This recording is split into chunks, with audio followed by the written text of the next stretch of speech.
state's largest rehabilitation centers, and Steve Suo, a journalist with the Oregonian who did the series examining the meth crisis in Oregon. October's Friday Forums are just stacked with blockbuster programs. Among them, former Governor John Kitzhaber, a program looking at the lessons learned from Hurricane Katrina, and Governor Ted Kulongoski on October 28th. And for these, you'll probably want to make sure you pre-register early because I'm sure they'll fill up. On September 24th, we kick off City Club's theater series with Elliot, A Soldier's Fugue at Miracle Theater. Our Citizens Read book discussion group is reading Richard Ellis's To the Flag, which is particularly appropriate in light of the Supreme Court of Ninth Circuit Court decision on the Pledge of Allegiance. But it examines the history of the Pledge of Allegiance. And there are copies available at the registration table, and 10% of your purchase is donated to City Club. That'll be September 26th at the City Club Commons. Final Friday, our open house for new and longtime members, as well as those interested in learning more about joining City Club, will be at City Club Commons on Friday, September 30th.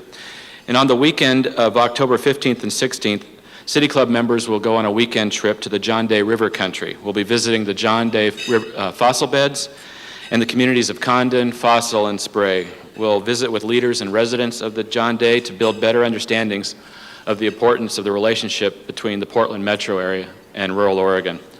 All of these items can be found on the City Club's website. Our sponsors this quarter are Kaiser Permanente and Nike Incorporated, and would you please join me in thanking our sponsors.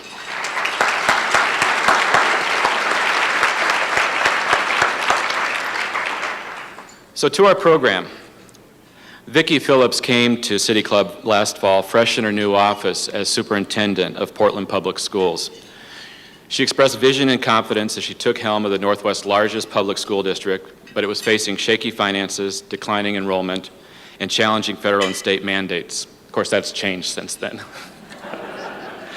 Since then, Superintendent Phillips' actions included closing popular neighborhood schools to reduce district costs, firing a controversial administrator, but at the cost of $286,000, and a controversial plan to combine high school and middle school programs at Jefferson High School.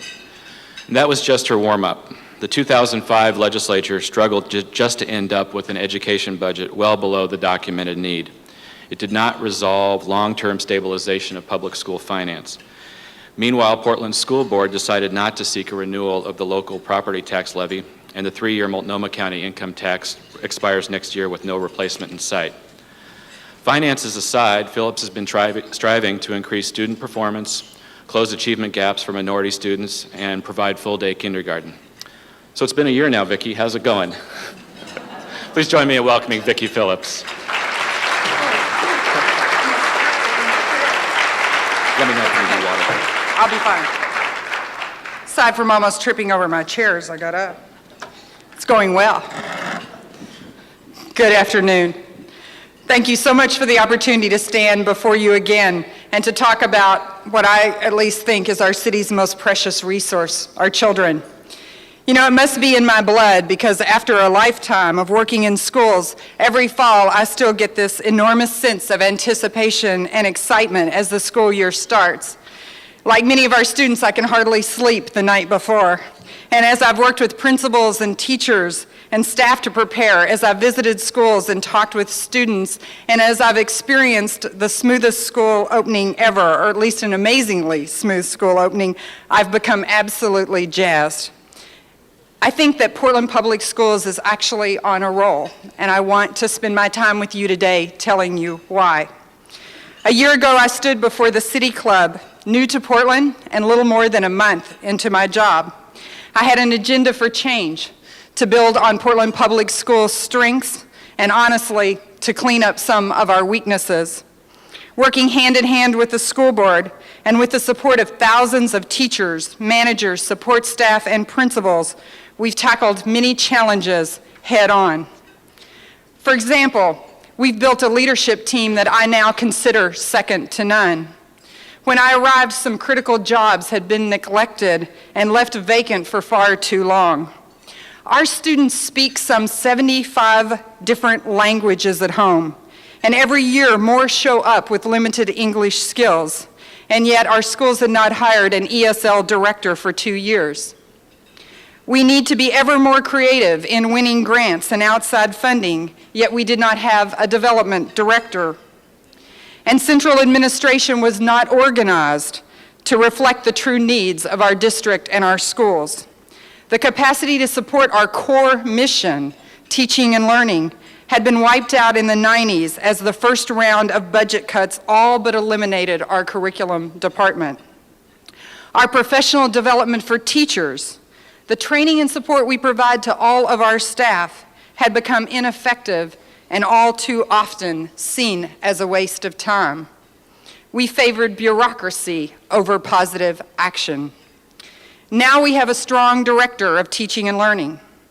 We have a leader focused on research and innovation so that we make decisions about our programs and new initiatives based on best practices nationwide. We're working to understand our families and support our students in order to make sure that they come to school ready to learn. And we have a leader dedicated to building the services and partnerships necessary to offer that support. We have a chief operating officer with the experience and skills to make sure that our business operations deliver the best services for the best value. And on October 3rd, we will have a human resources officer who will make that department, with its critical role in recruiting and supporting our staff, much more service-oriented and effective. Not only have we done this within existing budget and positions, but may I say that none of these employees, not one, has any extraordinary perks or a golden parachute severance package in their contracts. The board and I have given our word, not on our watch. With a strong central team and strong school leaders in place, we're moving full speed ahead. And I want to mention just a few of the improvements that are already underway and talk to you a little bit about news you will be hearing this fall. More kindergarten students than ever are benefiting from full-day kindergarten. Last year, just 60% of our classrooms were full-day. This year, that rose to 75%. We're leading the state in providing full-day kindergarten to our students. Not only does this jumpstart their education by giving them the foundation to be strong readers and writers and mathematicians, but it also saves money down the line. Research proves that effective early childhood education prevents costly interventions later. Fewer of these kids will need special education. Fewer will end up in our juvenile justice system, and significantly more will graduate. We are pushing reform in our middle schools, traditionally where our strong student achievement falters, particularly among students of color and those from low-income homes. Students in every middle school across this city this year will complete a set of anchor assignments that will fit into each classroom's lesson plan. By giving all of our students the same assignment, we will be able to truly measure in a way that standardized tests cannot, that we provide the same rigor and the same expectations for all of our students, no matter their neighborhood or their background. At least 4 of our middle schools will pilot a new express curriculum that will give our struggling learners a chance to catch up with their peers. And our 7th and 8th graders will be asked to start to think about their future, imagining the direction their careers or education might take after high school and choosing to pursue those interests. They may change their minds the next year, and the year after that, and the year after that. I know these students, but we want to encourage them to plan and to think ahead. That thoughtful approach continues into high school, where this year's incoming freshmen will face new graduation standards that will better prepare them for upwardly mobile jobs and post-secondary education. To graduate, students will be asked to explore one of 6 broad career pathways, using 3 of their electives to focus on an area such as arts and communication, industry and engineering, health systems, or business management. Our high school students will take 3 years of science and 3 years of math to graduate. And that math starts with Algebra 1. You may not have noticed, but last year, for the first time, our high school freshmen no longer had the option of taking remedial math. With very few exceptions, they all took Algebra 1. We challenged them with greater rigor, and you know what? They rose to the challenge. In fact, students from every demographic earned higher grades in algebra class than they had in the past. Not only will our high school students develop strong academic abilities, but they will also develop skills in teamwork and collaboration, taking initiative, creative thinking, and speaking and presenting themselves in a confident manner. Abilities that will serve them well no matter their future work or education. And as we start the school year, healthy food is also on the agenda, especially at middle schools where all snack food vending machines were removed over the summer.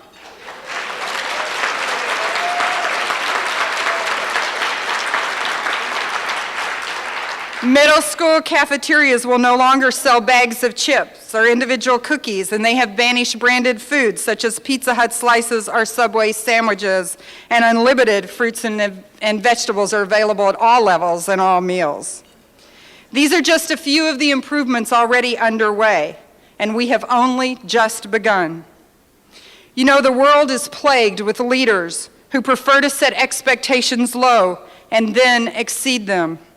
On behalf of our students, our staff, our school administration, and our school board, I prefer to set expectations high and rise to the occasion. Of course, we will, on occasion, falter, and we will have the news coverage to prove it when we fall short. But how can we succeed if we don't strive to be the very best?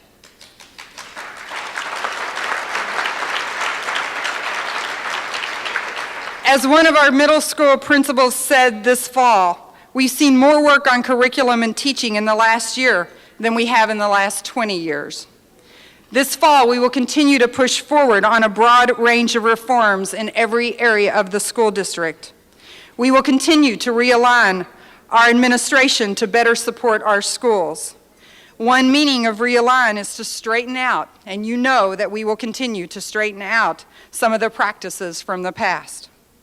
But our realignment is more about looking forward than looking back as we build a central office to meet the needs, the very real needs of our schools. We will continue to improve our professional development for teachers and school leaders, to provide leadership in curriculum, and to make sure that data drives decisions at individual schools and across the district. We will make sure that all of our operations, from hiring to payroll, from school buses to athletics, from nutrition services to building maintenance, are run as efficiently as possible and in ways that best serve our customers. Only 4% of our budget goes to administration now, so I don't anticipate that we will find great savings through this effort.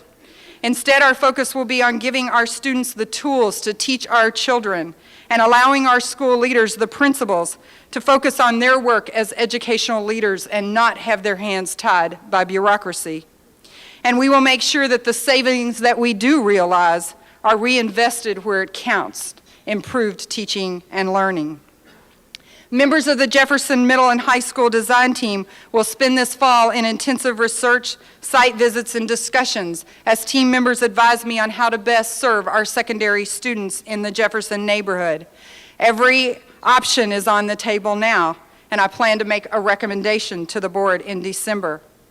In October, we will roll out our new strategic plan that will guide Portland Public Schools through 2010.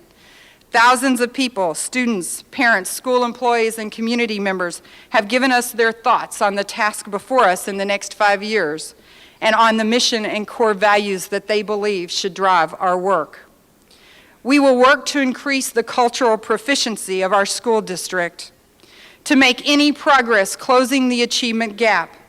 For our students of color and those from low-income homes, each and every one of us must examine our assumptions about our students, about the curriculum we use, about the way we teach, and how we interact within our community. I know that in Portland, as in other places, we get very uncomfortable confronting the issues of race and class. And I can already hear the radio commentators scoffing about political correctness. But there is nothing funny about this fact. 2/3 of our white students in Portland Public Schools meet standards for their grade level. but only 40% of our African American and Hispanic students meet those same standards. We can never call our schools successful until we eliminate this achievement gap, and that's going to take serious work, real change, and some difficult conversations. Thank you. To move forward on all these fronts, we plan to build partnerships and engage community organizations, businesses, and individuals. This community has been magnificent in its partnerships with individual schools in the past. We now want to make that a more systemic, district-wide enterprise. We're focusing on building district-wide strategic partnerships in 4 areas. 1, raising attendance rates and making sure our schools have the social services and support they need, or our students have the social services and supports they need to come to school ready to learn every day. Enhancing the arts and wellness offerings throughout all of our schools, something critical to nurturing the health, creativity, and imagination of our students. We all know that budget cuts have fallen hard on our arts and wellness programs over the years. Offering to help our struggling learners as volunteers during the school day through before and after school programs on Saturdays and in summer school. And finally, supporting the pathway opportunities in our high schools through job shadowing, mentoring, apprenticeships, early college, and a variety of other ways to set our students on a successful journey into post-secondary education and living wage careers. I ask each and every one of you to join us in this work, to pitch in one of those areas, to help our students as they strive to be the best. And I know enough about this community, both from what I heard before I came and what I've experienced over the last year, to know that you will do just that. I also expect all of you to hold us accountable for our progress. In our draft strategic plan, we've identified 7 key areas for our success. We call those vital signs of student progress. Those vital signs are student attendance in school and class, students embracing and meeting high standards of learning, wellness, and participation in a global society, students meeting and exceeding standards in core subjects, student participation in arts, cultural, and extracurricular activities, closing the achievement gap and accelerating learning for all students of every background, condition, and circumstance, student persistence to graduation, and finally, success at the next level. This means from one grade level to the next, and from pre-K into elementary school, elementary to middle school, and on to high school, and then after high school to further education and career opportunities. With all that we have underway in Portland Public Schools, I expect us to make improvements in each and every one of those areas year on year, and I expect you to hold us to that promise. For all the reasons I've discussed, I'm incredibly energized as we launch a new school year. Portland Public Schools are, to borrow an old phrase from our neighbors, the Trailblazers, red hot and rolling. There's just one thing that could stop us dead in our tracks, and that's the lack of funding. The Oregon legislature adjourned once again after passing a school's budget that continues the steady cuts in state support to K-12 schools. No matter that the state bears responsibility for making sure that every Oregon student receives an education, when we visited with the legislators throughout the session, we heard over and over again, help yourselves. Don't expect help or look to Salem. Well, we are looking to help ourselves. We are aggressively courting foundations and other funders to help press on with our needed improvements, and we are building creative partnerships. We will soon announce an expanded pre-kindergarten reading program and greater opportunities for our students interested in Chinese immersion, and there are more grants, many more, in the pipeline. But this year you will also see in every school larger class sizes. Both of our local schools' property taxes, the 5-year local option to support operations, and the capital construction bond levy expired this year. The school board decided, rightfully I believe, that we should not ask voters to renew those taxes last November as we were fighting the repeal of the local income tax surcharge. Other revenues, our revenues altogether, dropped this year by more than $35 million. Even though we're spending down the financial reserves that the board prudently had set aside, we still had to make up more than $25 million in cuts.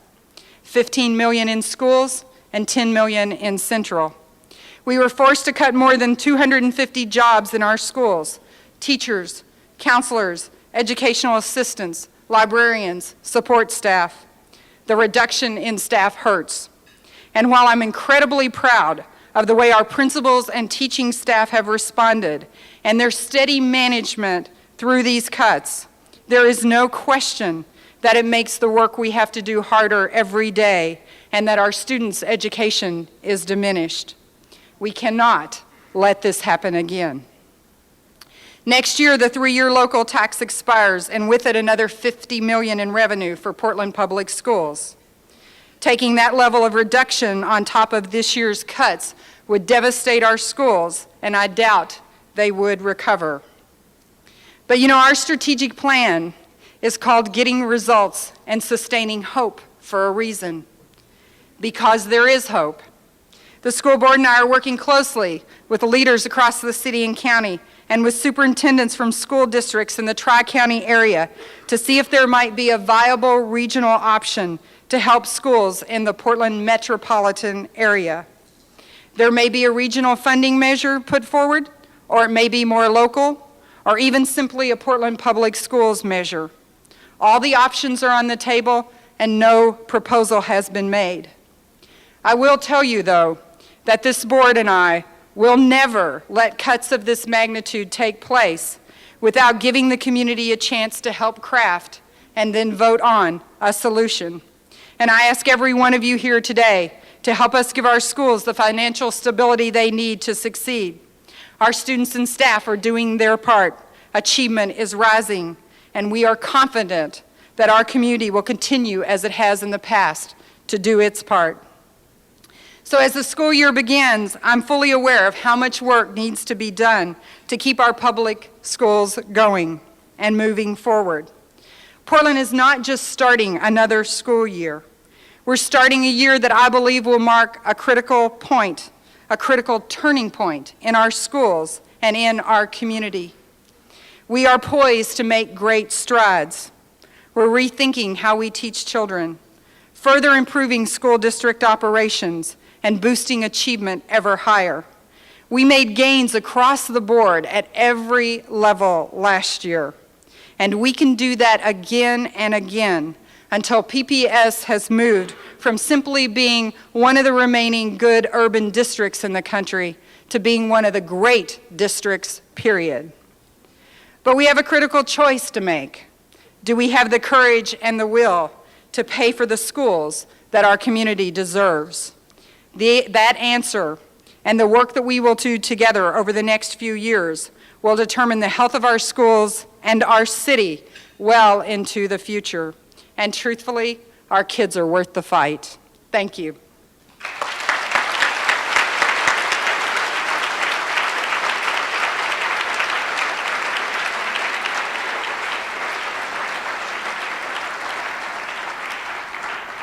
We'll now open the program to questions. Questions are a privilege of City Club members. And just as a reminder, City Club membership is open to all, and your membership in City Club supports programs like today's. Our first question will come from Gwen Milius, a partner with Stevie Royce Milius, architecture, interiors, and marketing firm. Gwen is a governor and new leaders council liaison for the club. Gwen?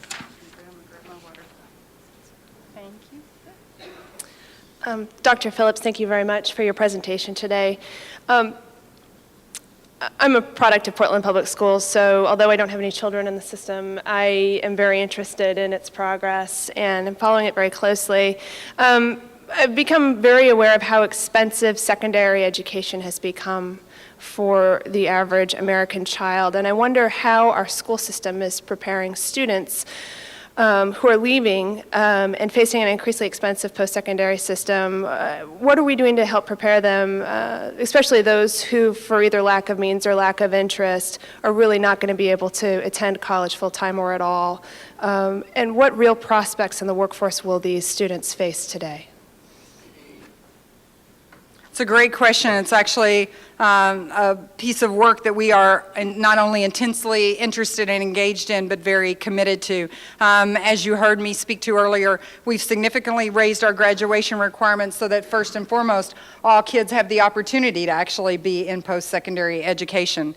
We're working on programs inside our high schools and across the city with our colleges and universities to be able to offer early college credit to students, to be able over time to actually have some students get work toward their associates or other degrees while they're still in high school. And we're meeting with employers and talking about the variety of upwardly mobile careers that are available in the community so that we can get kids into viable internships, apprenticeships, and have them, if they're not interested in going into college, getting an opportunity for an upwardly mobile job and additional training later on. The reality is we know that the same skills it used to take to get into college, it now takes to do almost any viable, livable wage job in our community. And so we want to make sure that every child has those opportunities. And we have called upon employers all across this city to help us figure that out. And they have come to the table with us already and pledged to continue to do so. We also know that we have to strengthen the scholarship prospects and the ability of our students to know early on about financial aid opportunities and be able with their families to explore those, which is why you see us having our students think ahead as early as middle school about what they want to do after high school, even though we know they will change their minds. It has them planning and thinking and working with their families around those issues. Elaine Kogan, I'm concerned, or my question regards the message we are sending to our students and their parents and grandparents during these difficult times. We have 3 grandchildren in the Portland Public Schools, 2 at Cleveland, one of whom in a class of 43, brilliant of course, I mean that goes without saying, where they are sitting on boxes because there are no chairs, no available chairs. The parents of one of those children has immediately taken her child and put her into an expensive private school. What is the message that we send to these eager young people and their parents to keep them here while we do all these wonderful things that you're talking about for the future? Well, I think, one, we are in a reality, as I said, where there are higher class sizes across the whole district. And because of our financial situation, as much as we would like to change that, we cannot.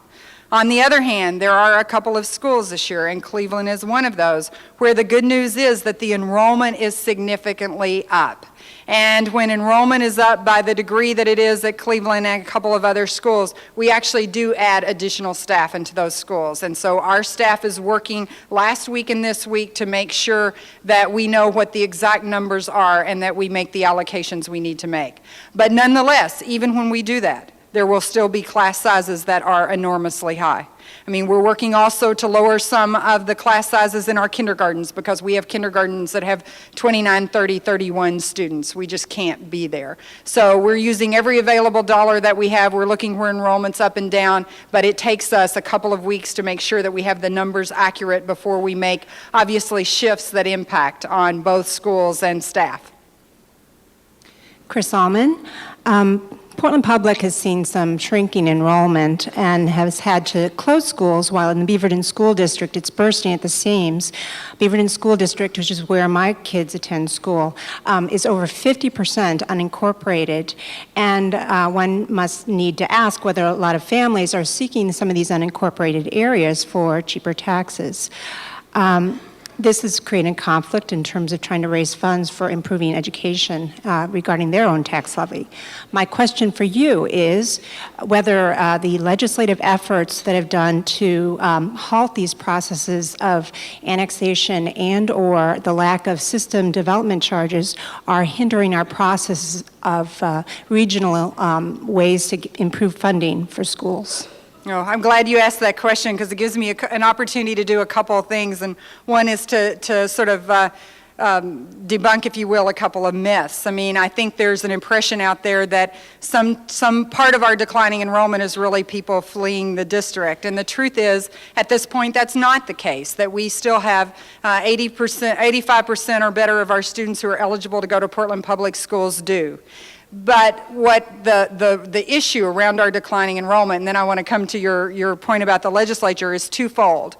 One, we have demographics where less kids were just born in a given year. And so between the demographics and one other factor, which is the fact that housing prices are so high in Portland that the families with young children feel like they can't afford it. Those are the two things that are driving our declining enrollment.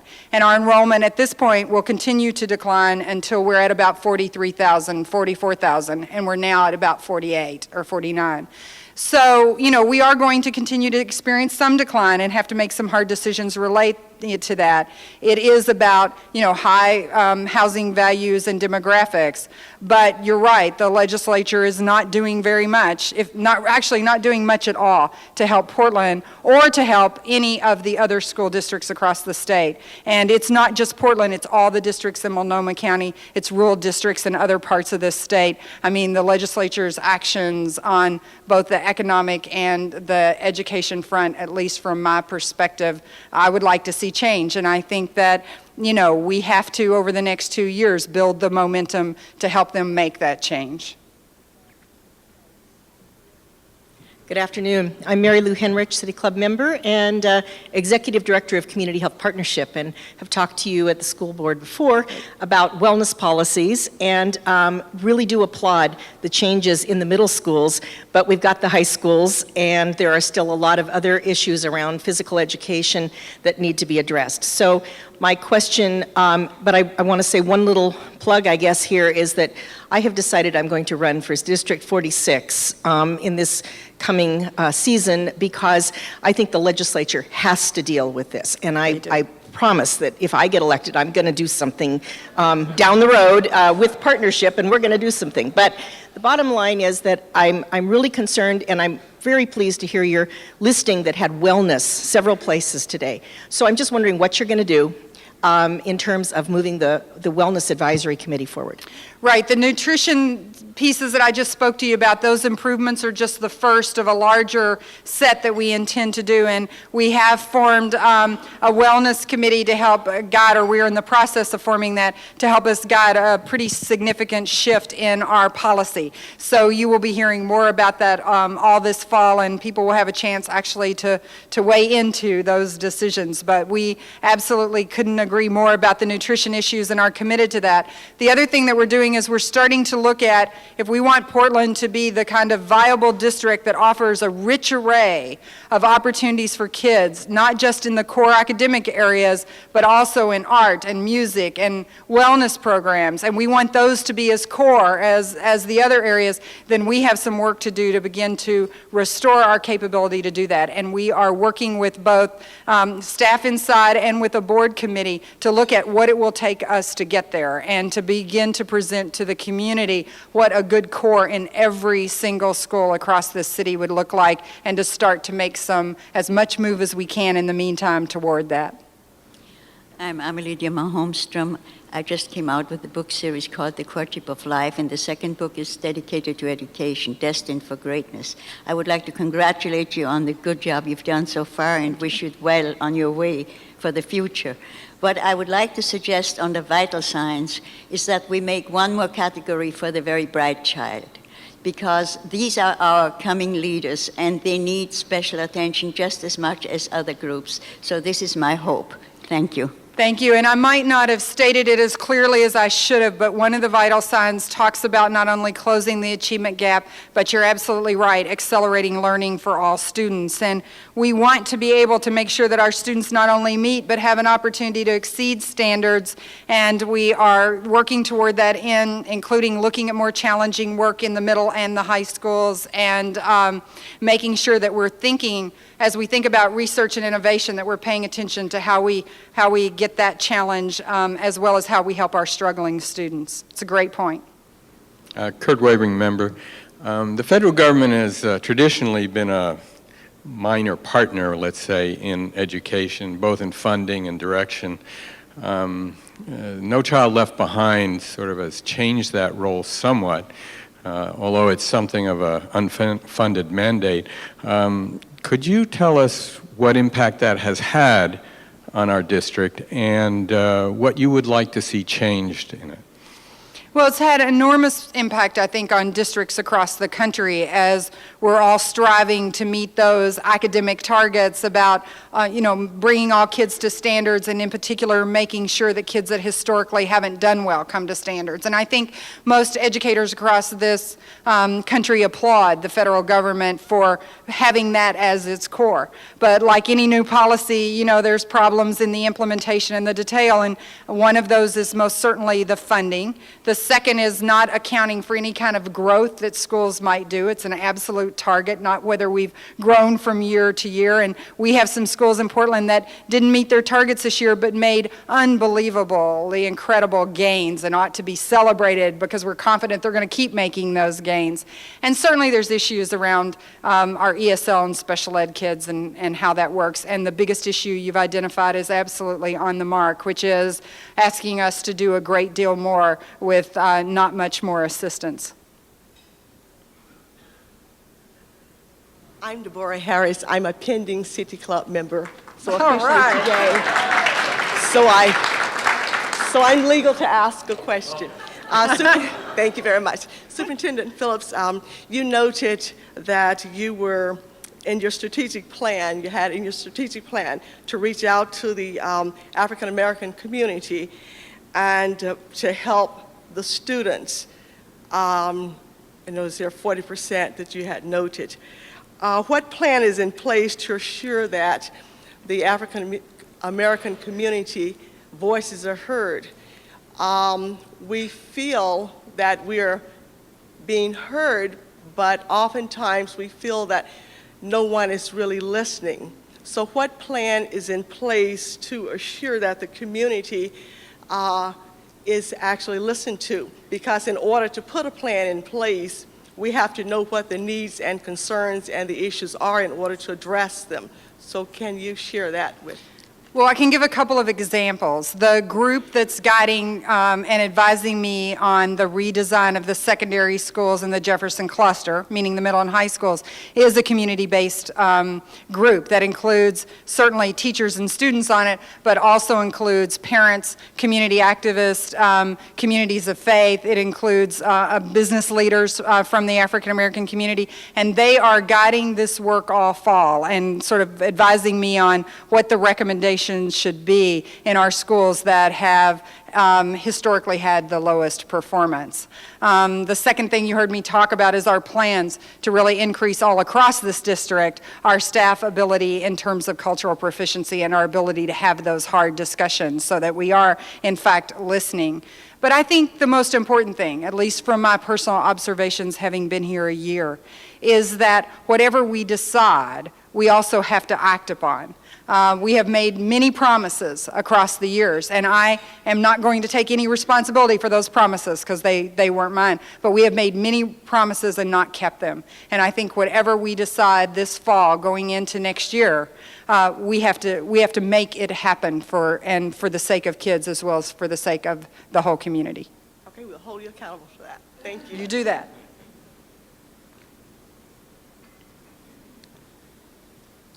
Jay Ward, City Club member. Dr. Phillips, last spring, well, first of all, today you referred to data-driven decision-making, which is commendable and something we all search for. Last spring, flawed housing trend data seems to have been used to justify closing some of the popular schools in the area, specifically in my neighborhood, Smith Elementary. When it was pointed out to board and staff that the data that was used was inaccurate, basically it was sort of dismissed, as the lady prior to me spoke to, not being heard. How will we ensure that in such gut-wrenching decisions as school closures, that future data will be valid? Well, I think we disagree on whether that data was dismissed or not. In fact, we went back to the same demographers and others and had them double check with pretty much the same results, and we've just gotten a recent enrollment study that continues to show those results. So I think we did not dismiss that data.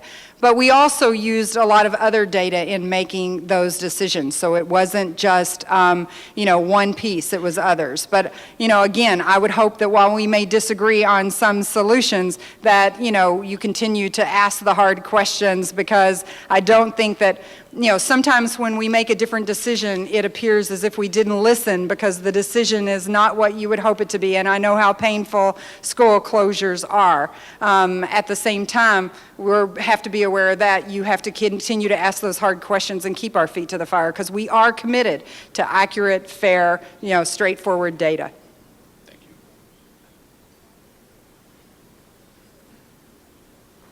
Molly Raphael, City Club member and leader of a partner organization in educating the young people in this community, the Multnomah County Library. I'm particularly interested in having you talk a little bit about how you see the school library and media centers playing a role in the education of the children in this community, and also if you have any comments on the role that the public library should be playing in supporting it as well. I think we see both the public library and our own school libraries as integral to this, particularly as we seek to move all of our children, those that are struggling and behind in literacy, but also those that are becoming new readers and writers. We see you all as an absolutely strategic partner in all of that. And, the unfortunate thing is that much like our arts programs and our wellness programs, over time we've had to diminish and cut short some of our library programs. And, our commitment over time is not, at least as long as I'm here, I think is pretty unwavering and unchanging, and that is we want a good solid core in every one of our schools of services that include access to strong, rich children's literature and to library services. And, we're going to keep working to that end, both in creative partnerships in the meantime and ultimately to being where we have the solid stance inside every school and the strong strategic partners that we need. It's just a really tough time. It's really tough in these circumstances to choose between literacy and mathematics and art and music and libraries. And our schools have had to do that for some time. And, we believe it's time for Oregon as a whole to say, not on our watch. Good afternoon, Jonathan Rodmacher, City Club member. My daughter is our oldest daughter just started kindergarten at Abernathy, a school that is one of the affected schools from the closings. And while we chose to go that route, we know others in our neighborhood chose to go to private school. And I know you cited in response to a prior question that 85% choose Portland Public Schools who live in the areas, and as if that's a good thing. And I'm thinking about the other 15% who would presumably be somewhat affluent, being able to pay private school tuition, who are not giving to fundraisers, who are not participating in those schools in ways that would be building the kind of partnerships that you're looking to. Are you committed to trying to bring some segment of that 15% back to Portland Public Schools? And if so, what's your plan to accomplish that? Well, absolutely, we're committed to bringing people back, while we also recognize that for some families it's a choice. It's a choice for religious reasons, it's a choice for other reasons, historic and traditional family reasons. For others, they're worried that our class sizes are too high and we're not able to do what we need to. So I think our plan is very simple. It's to restore every school in Portland to the kind of both academic and broader, rich curriculum stature that will keep parents here, still recognizing that a few will make those choices. The other thing, in the Abernathy situation, Abernathy actually has a much greater enrollment than we had anticipated this year. We've already had to put additional staff in the school. So while a few people may have chosen to leave, far more decided to stay and a few more decided to come as a result of strengthening that school and those two schools in combination.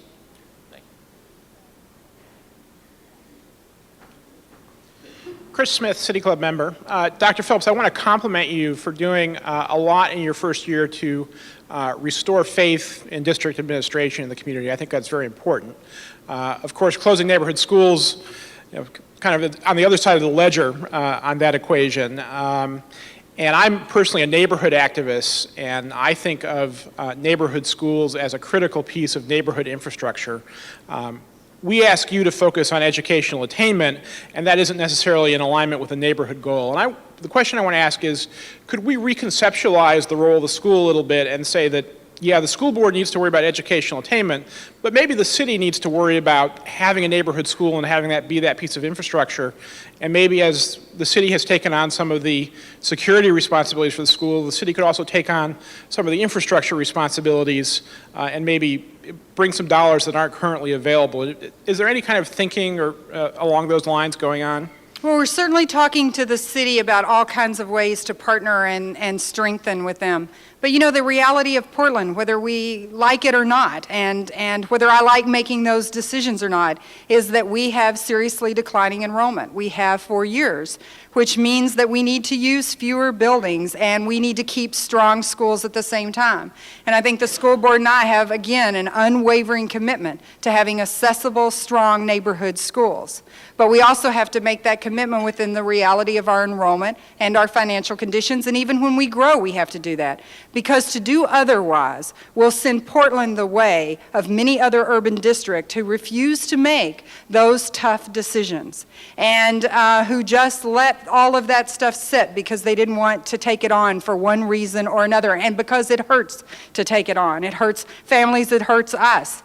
And, you know, we have choices here. We can either choose to not tackle those big, hard issues and let ourselves continue, not only our enrollment roll off in terms of demographics, but drive more people out of the school district in the city. And I, for one, I can't ethically do that as long as I'm in this role. And so we will have to collectively, I think, make the hard decisions. And we also, as you suggest, will have to explore every creative partnership we can. We're exploring work right now with the city to consolidate our maintenance and operations to see whether that will give us more effective services for better value and therefore free up dollars for us. But as long as we have less kids in the city, we have to have less buildings in the city, and that's just a tough reality for us at the moment. Mike Burton, member. I was pleased to hear you talk about training for teachers, because teachers come to you new with maybe a bachelor's degree, master's degree, and they have the basic skills, but as they go through the system, they need to continue to stay current. Teachers probably in a student classroom setting aren't faced with 43 students. So what kind of plans, what capacity do you have to continue the education of these teachers as they progress through to at least keep them up to skills and also hopefully to help their morale? Well, as I've indicated, we have a strong new director of teaching and learning, and we've made serious improvements in our curriculum department, and we've had for a long time some amazing teachers on special assignment that continue to work in central level. I think the most probably basic example I can give you, concrete example I can give you, is that we have 5 district-wide professional development days, and it's a time when students are not in school and teachers have an opportunity to really work within a school together, and we have an opportunity sometimes to pull our teachers across the district. So this year we're pulling sort of 4 or 5 sets, I'll count them as I go, sets of teachers together in an ongoing basis to work.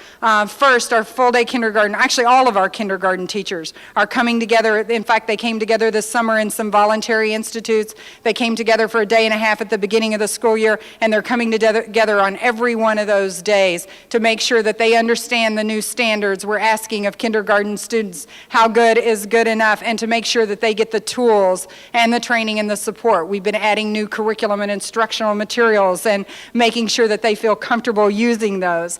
We've also been bringing together our ESL teachers, our teachers of students with limited English, so that they can work together at every level of the system. We are bringing together our special education teachers on those days all across the city. And I'm particularly proud, I think, of the fact that we're bringing together our mathematics teachers from grades 6 to 12. So for the first time, we have in a room about 225 math teachers on an ongoing basis talking about how we're going to start preparing kids even earlier in middle school for those high school mathematic requirements that are increasingly rigorous, and talking about what our 3rd year of mathematics should be in order to make sure that all of our kids are moving on on to post-secondary, and making sure that whether we're teaching algebra in middle school or in high school, it's with the same level of rigor and therefore deserving of the credit for graduation that we expect all kids to rise to. So we're continuing to try to, with our resources, be more systemic, more focused, give the kind of in-depth, ongoing professional development that our teachers deserve access to, and wish we could do a lot more. Good afternoon. Corleen Kraft, sorry to say president. Corleen Kraft member. Dr. Phillips, I want to commend you for the tough decisions that you've made this year. I know it can't have been an easy task to go through what you have this year and to take the heat, and I appreciate that as a member of the community. I applaud the Portland Public Schools' efforts to focus strongly on minority students. My question is this: are there funds available to help the parents of those students? Because I don't think Portland Public Schools nor any school district deserves to be expected to do it all alone. Oh, I think we would agree with you that we can't possibly do the job across the whole district without incredible involvement from parents and the community. And we are, as I said, we've just realigned an office that was already in place, but focusing it differently on student, family, and school supports. And our whole goal is to begin to strengthen both our own efforts and the partnerships across the city that will have parents where they haven't been engaged, more engaged in their child's learning, that will create the kind of systemic partnerships that make sure that children and families have what they need so that children come to school ready to learn. And we have some really great examples of that across the city, but we don't have it citywide, and we don't have it in some places where it is the most needed. I think we also are trying to change our conception, if you will, of what it means to be an involved parent. We have to start to recognize that some parents work 2 jobs and they can't be in the school every single day, but they can be setting aside a homework night and coming to the math and literacy nights if we're strategic or if we're going out to them. So we're sort of rethinking how we approach families across this community and how we help them be involved with and help their children, as well as how we work with the city and other partners to make sure that we are all paying attention to what's happening with our school children and the resource that they represent to us over the long haul. Good luck. Carol Witherell, City Club member, and this question builds a little bit on this last question. I just retired after 36 years in education, from primary teaching through college and university teaching, including the preparation of teachers and the supervision of intern teachers. In those capacities, it was my observation that children thrive in school in ways that are correlated with their capacity to thrive at home in their families and in the communities. And so I imagine often, what would it look like if we had No Child Left Behind really take on the broader issues in communities, including economic status of many of our citizens in Portland. What are 3 things that you would ask our legislature and our fellow citizens and our city club to do in order to bring those pathways together? Wow, it's a great question. I guess what I would ask of our community, having come off the recent experience of planning for displaced citizens from another area, I saw in those 2 or 3 weeks, from the time I got the phone call from the Red Cross at 10:30 one night to the time my facility staff met with them at 12:30 a.m. till the next 2 weeks, just working across all of those issues, I saw the most amazing examples of connected partnerships across the broad array of the community, not just some parts of the community, but across all of the community. And I saw people begin to wrap their arms around those families and children in ways, or wanting to wrap their arms and doing that for those that are coming in ways that are just exactly what we need to be doing in this city for all of our children. And I think that said to me, we are so capable of doing this. But we, again, have to put the will behind it and say that, yes, we're going to embrace every family that comes in as the result of a hardship, but we're also going to take care of the hardships in our own back door. And I think that is a really important issue. For me, the legislature could do several really important things. One, they could increase the funding to adequacy, not just equity for public schools. But they could also do it in a way that holds us accountable. I am not somebody who's about more money for more money's sake. I'm about putting more money where it really has an impact. And so I want the accountability that comes along with that, because I don't want the continued impression that it's a waste of money and it's just putting it, down a dark hole. I want to make sure that we decide as a state, like about 40 some others have, that we're going to step up and fund early childhood education because we know it makes a huge difference. And every 4-year-old in this city and every 5-year-old ought to have access to good, high-quality preschool and kindergarten programs. We need to lower class size in kindergarten to 3 to 17 to 20, which is what the research says work, and not have it where we have. So I want them to give us more dollars, but I want them to put it where it counts in proven practice and to hold us accountable for spending it that way. And then I want them to think in the larger sense, all of us, city, region, and state, about the economics and the fact that the economy and education have something to do with each other, and we need to be moving them both forward. And that's the long-term solution to what's happening, not just in this community, but in lots of other communities across Oregon. And, Oregon is, I've been in a number of states. Oregon is the most fascinating and the one that I have become most quickly attached to. I love living in this community and in this state. I think the people and just the potential here is so amazing, and yet we have not figured out how to harness that and how to have the will from the schoolhouse to the city house to the state house to get this job done. And I just can't believe that such smart, caring, dedicated people as we have in this state cannot do this. I just think we have to. Could I pound my fist? Chris Allman again.